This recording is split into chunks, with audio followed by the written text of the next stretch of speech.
यत्कृपातमहं वन्दे श्रीगुरुं दीनतारिणम्। कृपया क्षमताम् अपराधिजनम्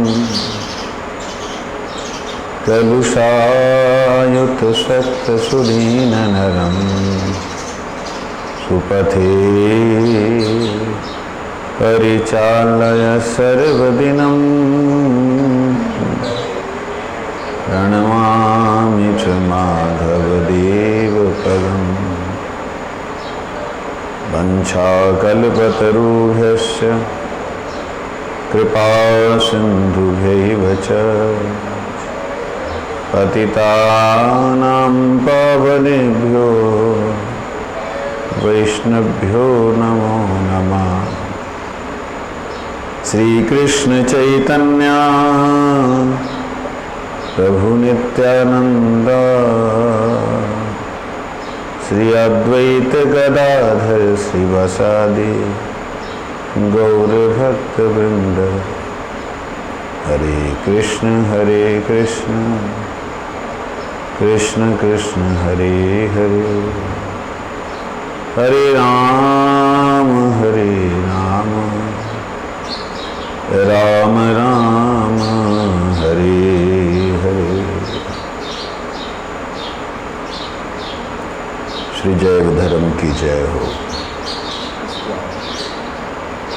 हमारे श्री ठाकुर भक्ति विनोद जी ने इतना दिव्य एक ग्रंथ दिया जिसमें उन्होंने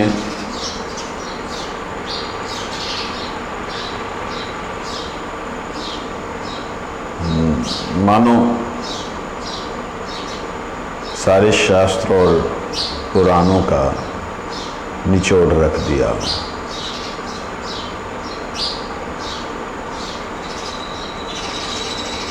आज उनका बेटा जो है देवीदास,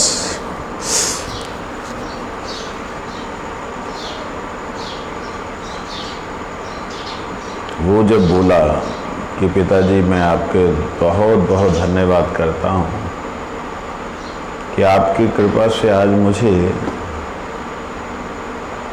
कुछ ज्ञान हुआ।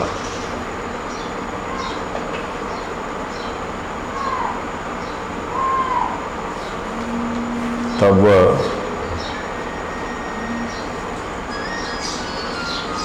मन में एक संदेह होता है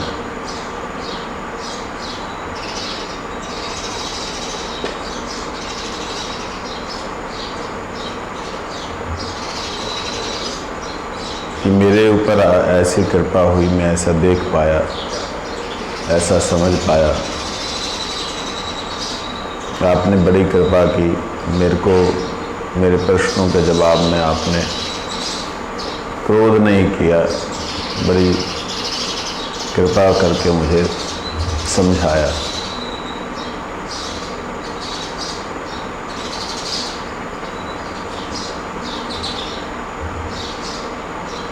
बोलते हैं आगे 64 नंबर पेज 5वां अध्याय श्लोक अनुभ्यश्च बृहद्भ्यश्च शास्त्रेभ्य कुशलो नरः सर्वत्र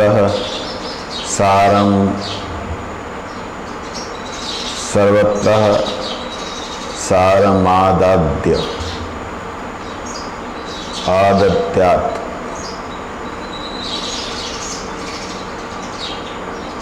पुष्पेभ्य इव शतपद। बेटा मैं तुम्हें नास्तिक कहा करता था, अब मैं किसी की निंदा नहीं करता, मैं किसी की निंदा नहीं करता, क्योंकि प्रत्येक व्यक्ति को अपने अधिकार के अनुसार निष्ठा होती है। प्रत्येक व्यक्ति की निष्ठा उसके अधिकारानुसार होती है। यहाँ पे आपने एक बात देखी होगी, जिनका भी नाम लिया जा रहा है, वो सारे इंडिविजुअली अपने गुरुजी से पूछते हैं सभा के भीतर। पूछने के बाद ऐसे नहीं रहते कि जैसे हमने 1000 बार कथा सुनी और आज हमसे कोई प्रश्न करे जवाब ना दे सके, ऐसी उनकी स्थिति नहीं। 1000 बार हरि कथा सुनी, कितनी बार गुरुजी की कथा में बैठे, सवेरे शाम दोनों टाइम। कोई व्यक्ति बोले कथा बोलने के लिए हम तो सुनता ही है, ऐसा नहीं दिखाई दे रहा। पहले आए थे सन्यासी महाराज, क्या तर्क थे, क्या प्रश्न थे। बाबा जी महाराज, परमहंस बाबा जी महाराज की कृपा हुई। बाबा प्रेमदास बाबा जी महाराज, इनके अंदर इतनी दैन्यता आ गई, इतना अभिमान था कि ये वैष्णव दास बन गए। फिर लाहिड़ी महाशय जो है वो मिले, महातार्किक, ब्राह्मण श्रेष्ठ है, वैष्णव क्या है, वैष्णव में तो जाति विचार नहीं, वैष्णव को तो पता ही नहीं जाति किसे कहते हैं, और तो हर किसी के हाथ का खा लेते हैं, इनकी पवित्रता ही नहीं है, तो ये किस प्रकार से धर्म की रक्षा करेंगे। 100 तरह के प्रश्न। वही जो सन्यासी महात्मा जी आए थे, वैष्णव से सुन करके अब कीर्तन कर रहे, बोल रहे हैं। अब वही लाहिड़ी महाशय ने जो प्रश्न किए, अब वही भजन करने लग गए। उनका बेटा आया नास्तिक, वो सुन करके वो आस्तिक बन गया। तब मन में एक बात उनके पिताजी की आई, लाहिड़ी महाशय जी के, ये बेटा मैं पहले निंदा करता था, ये तुम लोग बेकार हो, भजन नहीं करते हो, अब मैं सबसे निकल आया हूँ, क्योंकि अधिकार के अनुसार ही जीव आगे बढ़ता है। इसका मतलब क्या हुआ? अधिकार के अनुसार ही जीव आगे बढ़ता है। जिस जीव में जैसा, इसका मतलब ये है व्यक्ति के जो संस्कार हैं, उस संस्कारों के अनुसार उसे रुचि होती है, और उस रुचि के अनुसार वह संग ढूंढता है। तो इसलिए मैंने अब निंदा खत्म कर दी, बंद कर दी। इसमें निंदा की कोई बात नहीं, सभी अपने अपने अधिकार के अनुसार कार्य कर रहे हैं। समय आने पर धीरे धीरे उन्नत होंगे। तुम तर्क शास्त्र और कर्म शास्त्र के पंडित हो, वो ऐसे कोई साधारण नहीं है। देवीदास तर्क शास्त्र और कर्म कांड के शास्त्रों का भयंकर पंडित है, इसलिए अधिकार के अनुसार बातों के लिए तुम्हारा कोई दोष नहीं। ये तुम माफियां मांग रहे हो, क्षमा करना मैंने धृष्टता की क्वेश्चन प्रश्न पूछ के, अधिकार जैसा है वैसे ही प्रश्न है, तो सही है, शांति आ जाती है। देवीदास जी कहता है, अब तक मेरी ऐसी धारणा थी कि वैष्णव संप्रदाय में पंडित ही नहीं है। वैष्णव लोग केवल शास्त्र का एक अंश मात्र देखकर उसी पर हठ किया करते हैं। एक ही साइड देखी उन्होंने, बस कृष्ण कृष्ण कृष्ण, वैष्णव वैष्णव वैष्णव, ऐसे किया करते ना। आज आपने जो कुछ कहा है उससे मेरी अब धारणा बिल्कुल वह दूर हो गई, और अब मुझे विश्वास होता है कि वैष्णवों में सारग्राही लोग भी हैं। क्या आप आजकल किसी महात्मा के पास शास्त्र अध्ययन कर रहे हैं? लाहिड़ी महाशय कहते, बेटा मुझे कट्टर वैष्णव अथवा जो इच्छा हो कहो, मेरे गुरुदेव इसी दूसरी झोपड़ी में भजन करते हैं। उन्होंने समस्त शास्त्रों का सार जो मुझे बताया है वही मैंने तुमसे कहा है। तुम यदि उनके चरणों में कुछ शिक्षा प्राप्त करना चाहते हो तो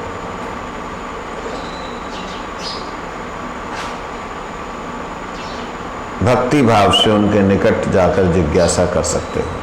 चलो मैं तुम्हारा उनसे परिचय करा दूं। ये कहकर लाहड़ी महाशय ने देवीदास विद्यारत्न को श्री वैष्णव दास जी की कुटिया में ले जाकर परिचय करा दिया और देवीदास को वहीं बाबा जी के पास छोड़कर अपनी कुटिया लौटाए और हरिनाम करने लगे। मैं बैठे नहीं रहे क्योंकि इसके प्रश्न होंगे वो थोड़े से सांसारिक प्रश्न से युक्त होंगे। विद्या तो है ही है, लेकिन प्योर वैष्णव प्रश्न नहीं होंगे। अब कहाँ भगवत लीला का चिंतन करने वाले या नाम प्रभु के प्रति समर्पित होने वाले ये छोटे छोटे बच्चों के तर्कों के उत्तर देंगे। लेकिन मेरे गुरुदेव ने मेरे ऊपर कृपा करके जैसे मेरा शोधन कर दिया, तुरंत मेरा जो है बदलाव हुआ, उनकी कृपा से हो सकता है ये भी जल्दी बदल जाए, इसलिए उन्हीं के पास बैठा दिया। अब वो वैष्णव दास जी बोलते हैं, ये वही सन्यासी महाशय हैं। कहते हैं बेटा तुम्हारी पढ़ाई लिखाई कितनी हुई है? विद्वान बच्चा, पढ़ाई लिखाई कितनी हुई है? देवीदास ने कहा न्याय शास्त्र के मुक्तिपाद और सिद्धांत कुसुमांजलि तक पढ़ा हूँ। स्मृति शास्त्र के सभी ग्रंथों का अध्ययन किया है। वैष्णवदास तो तुमने शास्त्रों में बहुत परिश्रम किया है, उसके फल का कुछ परिचय दो। तूने इतने शास्त्र पढ़े, चलो अभी तुम जो पढ़ा है उसका कुछ परिचय दो।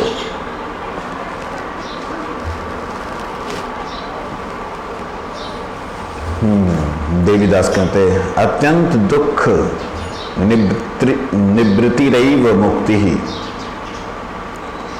सांख्य के पहले अध्याय का पहला और छठे का 5वां के अवलंबन कर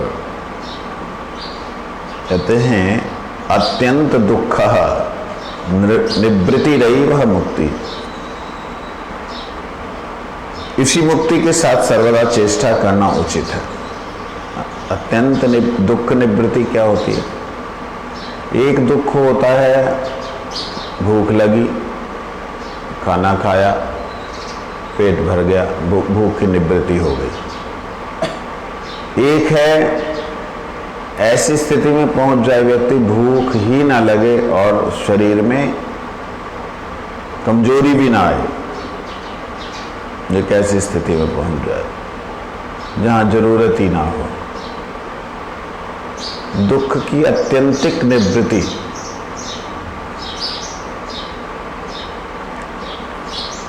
जब शरीर है तो शरीर के संबंधित भोजन की भी जरूरत है। शरीर नहीं है तो आत्म संतुष्ट जो है व्यक्ति हो जाता है जब मन प्रसन्न हो जाता है। अर्थात एक ऐसे शरीर में व्यक्ति का प्रवेश, मानसिक शरीर में, जो देवताओं का होता है, उनको प्रैक्टिकली हमारी तरह भोजन करने की जरूरत नहीं। भोजन के रस से ही संतुष्ट हो जाते, भोजन के भाव से ही संतुष्ट हो जाते। मनोमय शरीर है ना,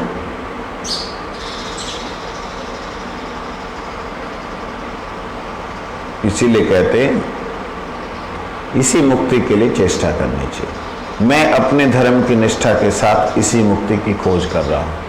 जो हमारा धर्म है मैं उसी मुक्ति को खोज रहा हूँ। वैष्णवदास जी ने कहा हाँ, मैं भी किसी समय उन ग्रंथों को पढ़कर तुम्हारी तरह ही मुक्ति की खोज करता था।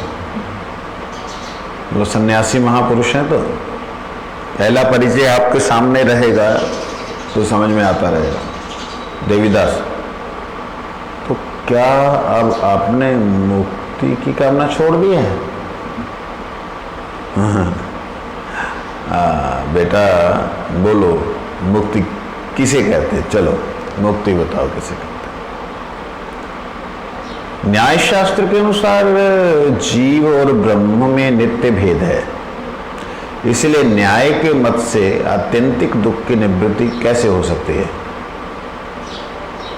स्पष्ट नहीं है। वेदांत के मत से अभेद ब्रह्म के अनुसंधान को, अर्थात जीव ब्रह्म के साथ एक ही भाव प्राप्त होने को मुक्ति कहते हैं। यही एक प्रकार से स्पष्ट मालूम होता है कि यही आत्यंतिक मुक्ति है। अद्वैत सिद्धि। हाँ,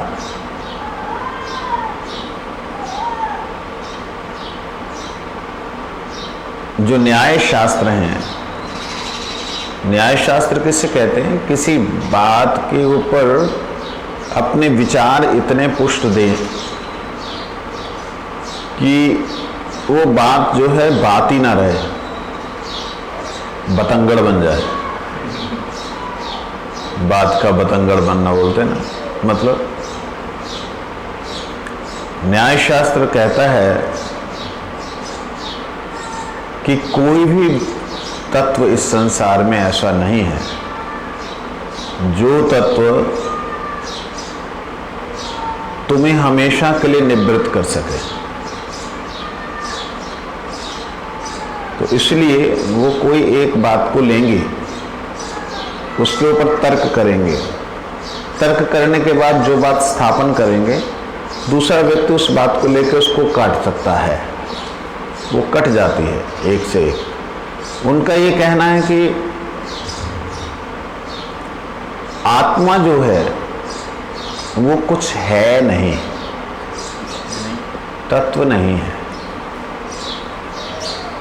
शरीर है जब तक तब तक है आत्मा, शरीर नहीं है तो आत्मा भी नहीं। ये उसी प्रकार से जिस प्रकार से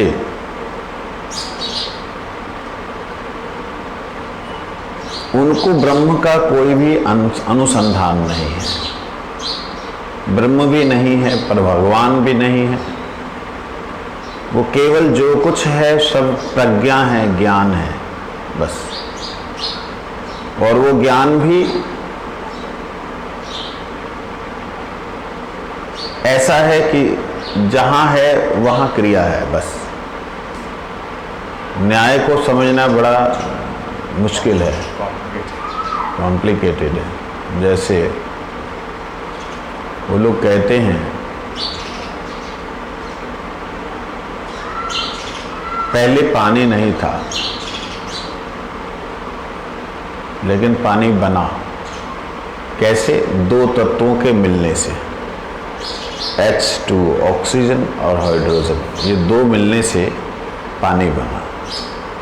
कहते जब दोनों को अलग कर दोगे तो पानी की सत्ता थी ही नहीं पहले, है ही नहीं अब। जब तक वो मिले हैं तब तक जल थी नहीं पहले, है नहीं अब। उनमें क्या ज़्यादा सूक्ष्म विचार नहीं होता? ये सूक्ष्म विचार है, नहीं होता। उन लोगों को इससे सूक्ष्म विचार कहते तो बाकी मूर्ख हैं जो कल्पना कर रहे हैं। है उनको तो मूर्ख समझते हैं न्याय शास्त्र वाले। तो इसीलिए इन्होंने कहा क्योंकि ब्रह्म नित्य तत्व है, ब्रह्म से जीव है और जीव ब्रह्म से अलग नहीं है, ऐसा वेद कहते हैं।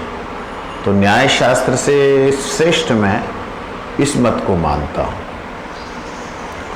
कि जो मुक्ति है वह वास्तविकता में प्राप्य है। यही आत्यंतिक मुक्ति है कि जीव उस ब्रह्म से अलग होकर ब्रह्म में ही अपनी एक परिकल्पना करके अपना एक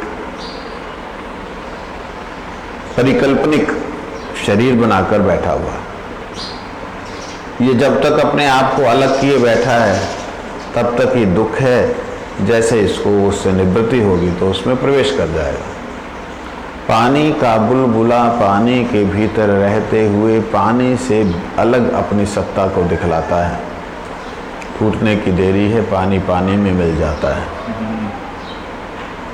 तो ये बात वैष्णवदास जी कहते हैं, बेटा मैं 15 वर्षों तक शंकर संप्रदाय के वेदांत ग्रंथों को पढ़कर वर्षों तक सन्यासी रहा। मुक्ति के लिए बहुत से प्रयत्न किए।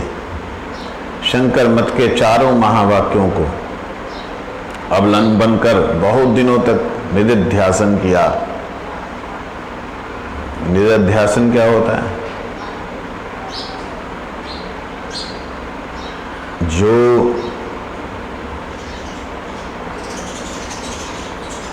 महावाक्य श्रवण किए हैं उनके लिए यम नियम आसन प्राणायाम करते हुए उनका जप करते हो।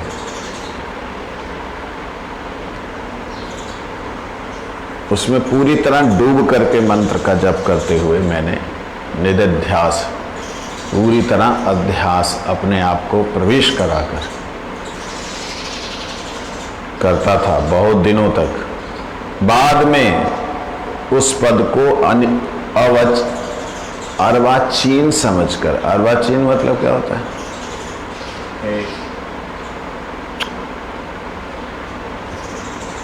ठीक है किसी के लिए है ऐसा, मतलब ऐसा नहीं, बेकार नहीं है, लेकिन ठीक है मेरे लिए एक स्थिति तक ठीक है।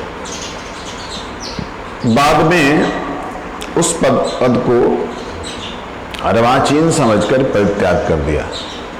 देवीदास, अरे आपने उसे अर्वाचीन कैसे समझा? वैष्णवदास, अनुभवी पुरुष अपनी परीक्षा दूसरों को सहज में ही समझा सकते हैं, दूसरे उसे समझ भी कैसे सकते हैं? कहते जो अनुभवी पुरुष हैं,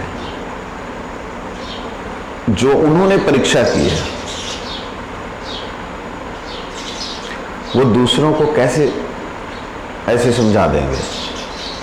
ये तो प्रैक्टिकल किया ना मैंने, तो मैं तुम्हें कैसे समझा दूं? और दूसरे भी उसको ऐसे कैसे समझ लेंगे? मैंने उसका निधिध्यासन किया है, तूने तो निधिध्यासन किया नहीं, तू तो डूबा नहीं मंत्र में,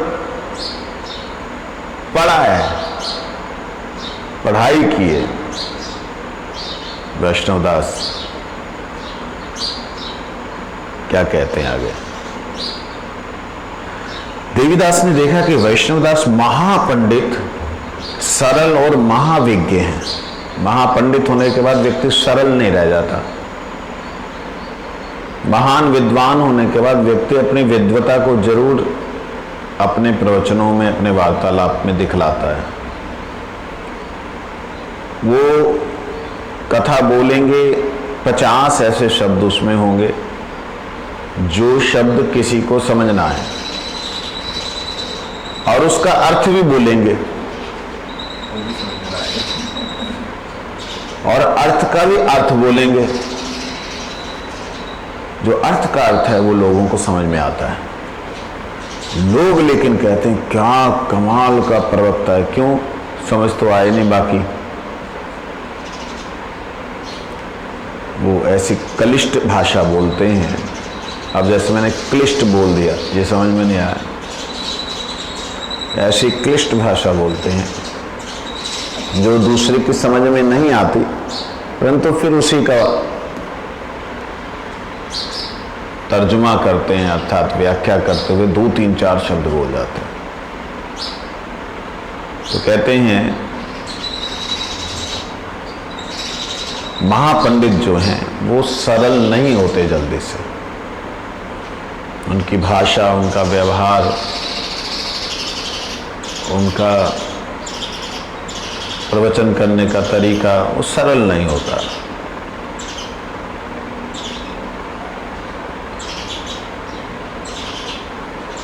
देवीदास देख रहा है ये तो महापंडित है, महान विद्वान, इतने सरल। देवीदास वेदांत नहीं पढ़े थे, ये मन ही मन सोच ले, यदि ये कृपा करें तो मेरा वेदांत अध्ययन हो सकता है, यहाँ कर सकता हूँ। ऐसा सोचा कर बोले, क्या मैं वेदांत पढ़ने योग्य हूँ? वैष्णोदास, संस्कृत भाषा में जैसा तुम्हारा अधिकार है, उससे तुम शिक्षक पद प्राप्त होने पर अनायास ही वेदांत पढ़ सकते हो। तुम जैसे संस्कृत पढ़ सकते हो, उस हिसाब से तुम शिक्षा देने वाले टीचर होने वाली स्थिति तुम्हारी जो है, उस स्थिति में तुम वेदांत पढ़ सकते हो। देवीदास, यदि आप कृपा करके पढ़ावें तो मैं पढ़ूं, आप पढ़ा दीजिए। वैष्णवदास जी कहते हैं, एक बात है, मैं अकिंचन वैष्णवदास हूँ। परमहंस बाबा जी ने कृपा करके मुझे हरिनाम करने के लिए कहा है, वही किया करता हूँ। समय थोड़ा है, खासकर जगतगुरु श्री रूप गोस्वामी जी ने वैष्णवों को शारीरिक भाष्य पढ़ने या सुनने के लिए निषेध किया है। मैं ऐसा जानकर मैं शंकर भाष्य पढ़ता भी नहीं और पढ़ाता भी नहीं, फिर भी जीव लोक के आदि गुरु श्री सच्चिनंदन ने श्री सार्वभौम को वेदांत सूत्र का जो भाष्य सुनाया था, अच्छा, वह अब भी अनेक वैष्णवों के पास हस्तलिखित पुस्तक के आकार में वर्तमान है। उसे तुम अगर पढ़ना चाहते हो तो उसकी नकल कर ले आओ, मैं तुम्हारी सहायता कर सकता हूँ। तुम कांचनपल्ली के निवासी श्रीमद कवि कर्णपुर के घर उक्त हस्तलिखित पुस्तक मंगा सकते हो। कवि कर्णपुर अभी उस वक्त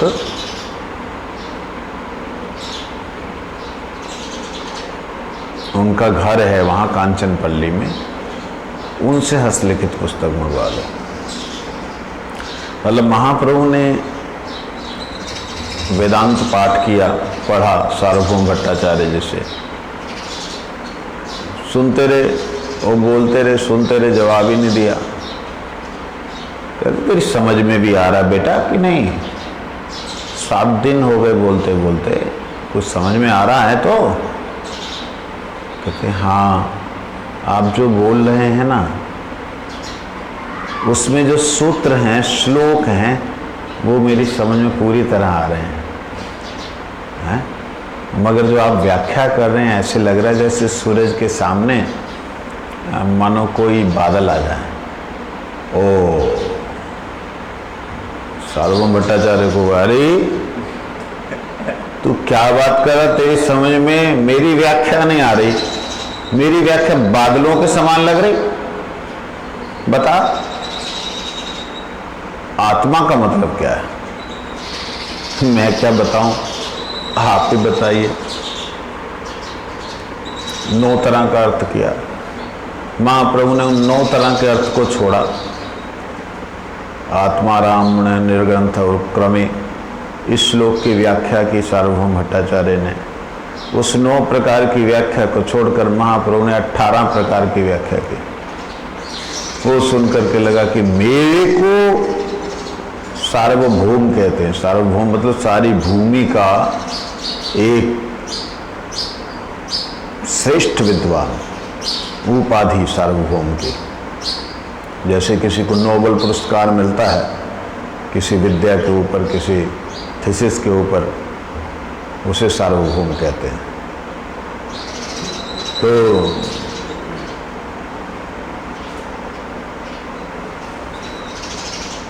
मेरे को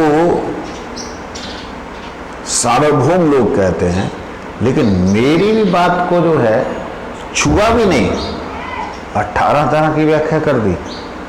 ये कोई साधारण व्यक्ति नहीं हो सकता, भगवान के अलावा ये कोई और नहीं कर सकता। इतना उनको विद्वता में अपना विश्वास था। तो शरणागत हुए भगवान महाप्रभु ने दर्शन दिए, और दर्शन दे करके भक्ति का जो भाव है वो प्रसंचारित किया। इस तरह से कहते हैं, वह कांचनपल्ली के निवासी श्रीमद कवि कर्णपुर जी के घर में हस्तलिखित है। उस पुस्तक को मंगा सकते हो, तो मैं व्याख्या करूँगा। देवीदास ने कहा मैं कोशिश करूँगा, आप वेदांत के महापंडित हैं, आप मुझे सरलता पूर्वक सच सच बतलावें कि वैष्णव भाष्य पढ़कर वेदांत का यथार्थ अर्थ पा सकूँगा या नहीं।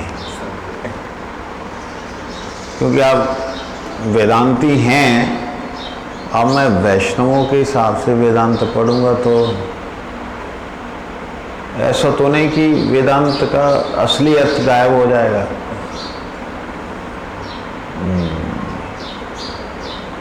वैष्णवदास जी ने कहा मैंने शंकर भाष्य पढ़ा है और पढ़ाया है, श्री भाष्य आदि कई भाष्य पढ़े हैं, किंतु गोपीनाथ आचार्य द्वारा दी हुई महाप्रभु की सूत्रार्थ व्याख्या, जिसे गौड़ीय वैष्णव लोग पढ़ा करते हैं, की अपेक्षा मैंने और श्रेष्ठ कुछ भी नहीं देखा। कुछ भी मैंने नहीं देखा। सर्वश्रेष्ठ अगर मुझे व्याख्या लगी तो महाप्रभु जी ने जो सूत्रार्थ व्याख्या की है। सूत्रार्थ व्याख्या होती है, भावार्थ होती है, एक सूत्रार्थ शब्दार्थ। जो सूत्र है उसका अर्थ किया और अर्थ के अनुसार व्याख्या की। अर्थ की कहीं और से व्याख्या नहीं की। जैसे पहले सूत्र है अथा अतो ब्रह्म जिज्ञासा। ये अथा तो ब्रह्म जिज्ञासा का मतलब होता है अथा, अच्छा ठीक है, आज जो हुआ हुआ, जहां तक पढ़ लिया, अब ब्रह्म जिज्ञासा करो, ब्रह्म के बारे में जानो, पूछो। ये इसका अर्थ हुआ। अब अथा शब्द का अर्थ सभी आचार्यों ने अलग अलग किया है।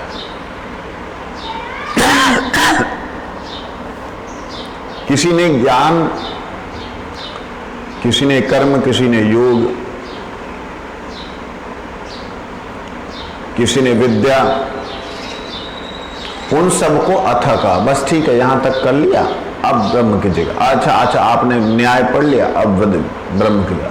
अच्छा आपने ये शास्त्र पढ़ लिया, अब ऐसा किया। लेकिन महाप्रभु जी के दासों ने अथा को कहा कि बस जहां बुद्धि का प्रवेश नहीं, जहां मन की गति नहीं, वो ब्रह्म है, उसको तुम जान नहीं सकते, उसकी जिज्ञासा करो, उसके बारे में पूछो। कहते जिसे जान नहीं सकते मन बुद्धि से, उसके बारे में क्या पूछेंगे? उसके बारे में क्या जान सकते हैं? क्या जान सकते हैं जिसके बारे में मन बुद्धि से उसको जान ही नहीं सकेंगे? वो कैसे ध्यान से सुनती है, रोज गा के खड़ी होकर सुनती है। हाँ, होगी कोई बेचारी पहले जन्म की श्रद्धालु गैया, रोज ऐसे खड़ी हो जाती है कथा के समय में। और यहाँ खाने को भी नहीं देते, सुबह सुबह के खाने को दें उसको, इसलिए खड़ी रहे। अभ्यास नहीं डाला, भगाने का अभ्यास है, भाग, लेकिन यहाँ खड़ी रहती है, अच्छी बात है। तो उन्होंने बोला कि देखो महाप्रभु ने जो व्याख्या की है सूत्रार्थ व्याख्या है, वो सूत्र का अर्थ है और अर्थ इतना है सूक्ष्म कि उसमें व्याख्या छुपी हुई है, उसका कोई अन्य अर्थ नहीं लगाया जा सकता। खुला है बेटा।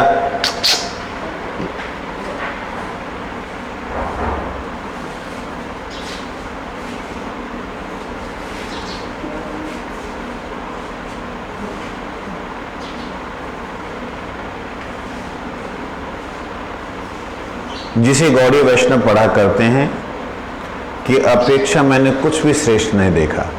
भगवत कृपा, भगवतकृत सूत्रार्थ में कोई मतवाद नहीं है। महाप्रभु ने जो सूत्रार्थ किया उसमें कोई मतवाद नहीं। उपनिषद के वचनों से जिन सब अर्थों का संग्रह किया जा सकता है वे सब यथायथ उस व्याख्या में पाए जाते हैं। इस सूत्र व्याख्या को यदि ठीक रीति से ग्रंथन करें तो उसके सामने कोई भी अन्य भाष्य विद्वानों की सभा में आदर प्राप्त नहीं कर सकेगा। अगर ठीक ढंग से इसका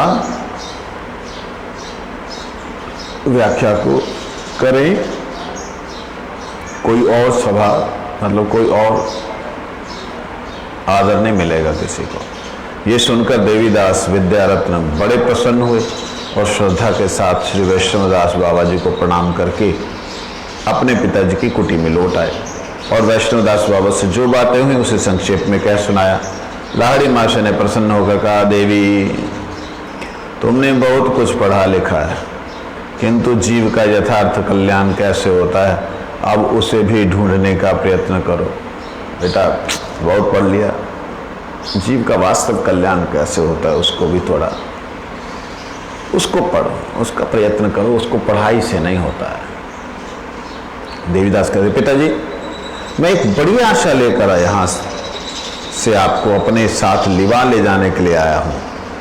कृपा कर एक बार आपके घर चलने से सभी कृतार्थ होंगे। विशेषतः माताजी आपके दर्शनों के लिए बड़ी उत्कंठित हैं। लाहड़ी माँ से बोले, मैंने वैष्णव चरणों में आश्रय ग्रहण कर लिया है और प्रतिज्ञा की है कि भक्ति विरोधी घर में मैं अब कभी प्रवेश ना करूंगा। तुम लोग पहले वैष्णव बनो, फिर मुझे घर ले चलना।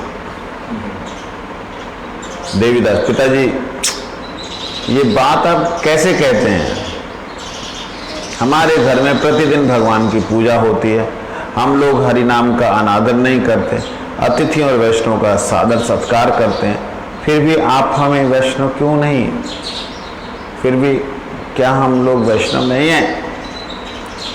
यद्यपि लाड़ी माँ से कहते हैं, यद्यपि वैष्णव की क्रिया और तुम लोगों की क्रियाओं में बहुत कुछ साम्य है, दोनों की क्रियाओं में भेद नहीं है, तथापि तुम लोग वैष्णव नहीं हो। दिखने में वैष्णवों का और कर्मी लोगों का कर्म एक जैसा लगता है, तुम वैष्णव नहीं। तब क्या करने से वैष्णव हो सकते हैं? अब आप ही बता दो, क्या करें हम कि वैष्णव हो जाएं? लाड़ी माँ से, नैमित्तिक भावों का परित्याग कर नित्य धर्म का आचरण करने से वैष्णव हो सकते हो। नैमित्तिक भावों का ये करने से जो है बेटे का मंगल होगा और बिटिया को इतने दिन 16 व्रत ये करने चाहिए, बेटे को बच्चा जो है उसको गणपति का मंत्र करना चाहिए जिससे बुद्धि उसकी श्रेष्ठ होगी। सूर्य को अर्घ्य अर्पण करें जिससे कि आपकी नेत्र ज्योति और ज्ञान वर्धन होगा। शिव जी का ध्यान करें जिससे कि ऊर्ज उत्पन्न होगा। ऊर्ज मतलब व्यक्ति के अंदर की शक्ति प्रकट होगी। और भगवान विष्णु का आराधन करें जो कि सभी मुक्तियों का साधन है। किस प्रकार से तुम लोगों का भाव है, ये नैमित्तिक भाव हैं, इनको छोड़कर नित्य धर्म का आचरण करने से वैष्णव हो सकते हो। देवीदास, मेरी एक शंका है। बेटा बोला, मुझे एक शंका है, आप उसका अच्छी तरह से समाधान करने की कृपा करें। मेरी शंका यह है कि वैष्णव लोग जो श्रवण कीर्तन स्मरण पाद सेवन अर्चन बंधन 10 से सख्य आत्मनिवेदन इस नवदा भक्ति के अंगों का आचरण करते हैं, इसमें प्रचुर जड़ मिश्र कर्म है। श्रवण कर रहे हैं, कीर्तन कर रहे हैं, स्मरण कर रहे हैं, जो भी कर रहे हैं, ये कर्म ही तो कर रहे हैं। बिना कर्म के क्या है? फिर इन्हें नैमित्तिक क्यों नहीं कहा गया? सारे के सारे तो कर्म कर रहे हैं, पूजा करना, ये करना होगा। इस विषय में मुझे पक्षपात सा नजर आता है। आपने लोगों की बुद्धि को खराब करके रखा हुआ है। आप समझते नहीं हैं, आप लोगों के कारण लोग आस्तिक भी नहीं होना चाहते। आप वैष्णवों ने माथा खराब किया हुआ है। ऐसा हमको किसी ने कहा पंजाब में कि जिसके कारण जो है सनातन धर्म का नाश हो रहा है। उनके शब्द पे हिंदू धर्म बट रहा है। हम सनातन के लिए मरने मिटने को तैयार हैं।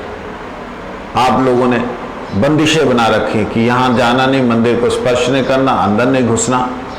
इस सब के कारण ही लोग भगवान से मिल नहीं पाते, भगवान के साथ संबंध नहीं हो पाता। इसलिए लोगों का कोई श्रद्धा नहीं होती, अपने धर्म से भटकते जा रहे हैं लोग। मेरे को पक्षपात नजर आता है। श्री मूर्ति की सेवा, उपवास, जल पदार्थों द्वारा पूजा, ये सभी तो स्थूल है, फिर किस प्रकार से नित्य हो सकते हैं? भगवान की सेवा भी जड़ है, उनको कपड़े पहनाना, ये करना, ये बोल कौन रहा है? बेटा बोल रहा है, देवीदास, पंडित देवीदास। कहते ये भी तो सब जड़ ही है, फिर आप इसे नित्य कैसे कहते हैं? हाँ, लाड़ी माँ, बेटा इस बात को समझने के लिए मुझे अनेक दिन लगे। तुम इसे अच्छी तरह समझ लो। मनुष्य दो प्रकार के होते हैं, एक होते ऐहिक, इस लोक से संबंध रखने वाले, ऐहिक।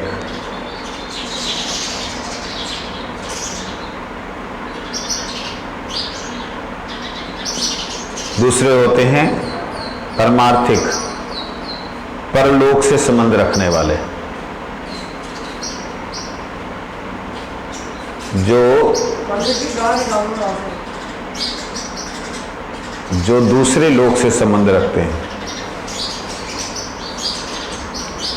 जयदेव प्रभु, जयदेव प्रभु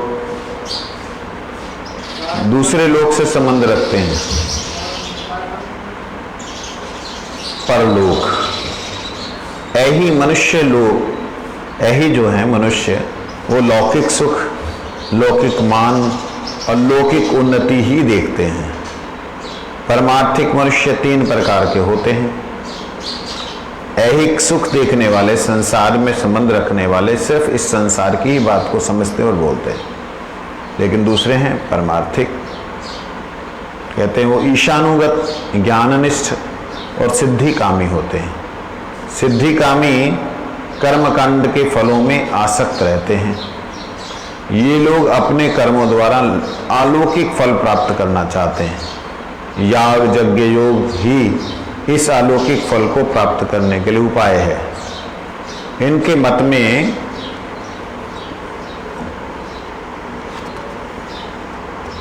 ईश्वर को माना तो जाता है, परंतु वह ईश्वर कर्मों के अधीन होता है। वैज्ञानिक लोग जितने भी हैं वो सभी इसी श्रेणी के अंतर्गत आते हैं। अर्थात यहां कह रहे हैं, पहले तो उन्होंने बोला ऐहिक, अर्थात संसार की क्रियाओं से संसार के सुखों को प्राप्त करके अपना सोचते हैं कि यही हमारी प्राप्य वस्तु है, इसी को हम लोग जो है लक्ष्य है। जैसे कहते हैं ना, अक्सर हम पब्लिक में सुनते हैं aim of life. Aim of life का मतलब तुम्हारे जीवन का उद्देश्य। लेकिन जीवन के उद्देश्य में क्या होता है? अक्सर आप पब्लिकली पूछो what is your aim of life, उसमें कोई बोलेगा मैं इंजीनियर बनना है, मैंने डॉक्टर बनना है, मैं पहलवान बनना है, मैं विदेश में जाऊंगा। तो उनका एम ऑफ लाइफ ये है। तो ये है ऐहिक, अर्थात इस शरीर और इस जगत की ही बात को बोलने और समझने वाले। और एक है परमार्थिक, जो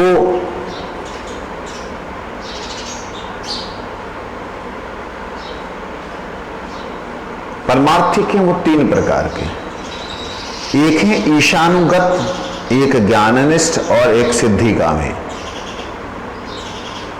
सिद्धिकामी कर्मकांड के फल में आसक्त रहते हैं।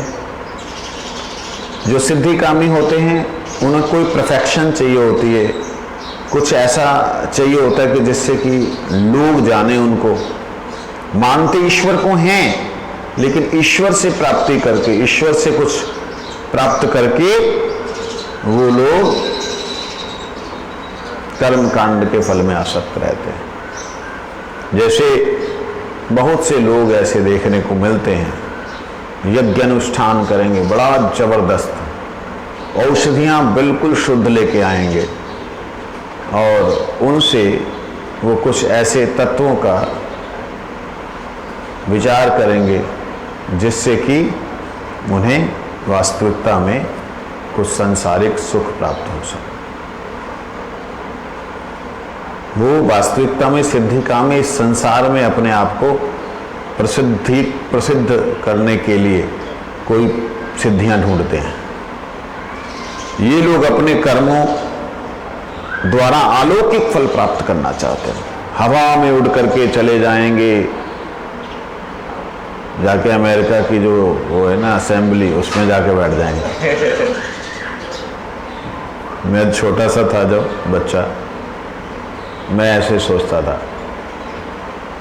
तो जहाँ फिर मैं ऐसा सोचता था कि मेरे को गोलियां भी नहीं लगेंगी, कोई मारने लगेंगे, गोली वहीं तक रह जाएगी, करके गिर जाएगी।